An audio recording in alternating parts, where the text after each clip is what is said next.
காலையில் எழுந்திரிச்சதும் என்னடா சமைக்கிறதுன்னு ஃப்ரிட்ஜை பார்த்தா கண்ணில் முட்டை தென்பட்டுச்சு.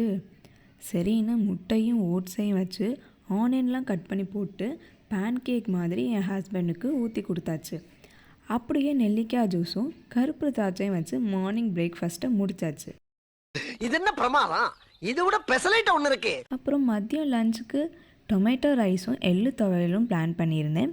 ஃபர்ஸ்ட் குக்கரை வச்சு ஆயில் ஊற்றி கருவேப்பிலை, கையில் கிடச்ச பட்டை, கிராம்பு, பிரியாணி இலை இருக்க எல்லாத்தையும் போட்டு கொஞ்சம் பச்சை மிளகாயும் போட்டு கூடவே ஆனியன், டொமேட்டோவை அரைச்சி சேர்த்தாச்சு. ஆஸ் யூஷுவல் தண்ணி கொதிச்சோடனே அரிசி போட்டு குக்கரை மூடியாச்சு. கரெக்டாக என் பாப்பாவும் எந்திரிச்சிட்டா. அவளுக்கு பால் ஆற்றி கொடுத்து உட்கார வச்சுட்டேன். நெக்ஸ்ட் குக்கரை திறந்து பார்த்தா ரொம்ப மோசமாலாம் இல்லை, நல்லாவே வந்திருந்துச்சு. கொஞ்சோண்டு கீ ஆட் பண்ணி அப்படியே கிளறி விட்டாச்சு.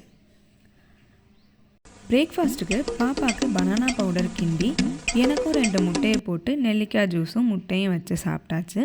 பாப்பாவுக்கும் ஊட்டி விட்டு வேலையை முடிச்சாச்சு. பாப்பா எல்லா விளையாட்டு ஜாமானையும் எடுத்து போட்டு அவள் விளையாட ஆரம்பிச்சிட்டா. ஏய், என்னை வச்சு ஒன்றும் காமெடி கிமெடி பண்ணலையே.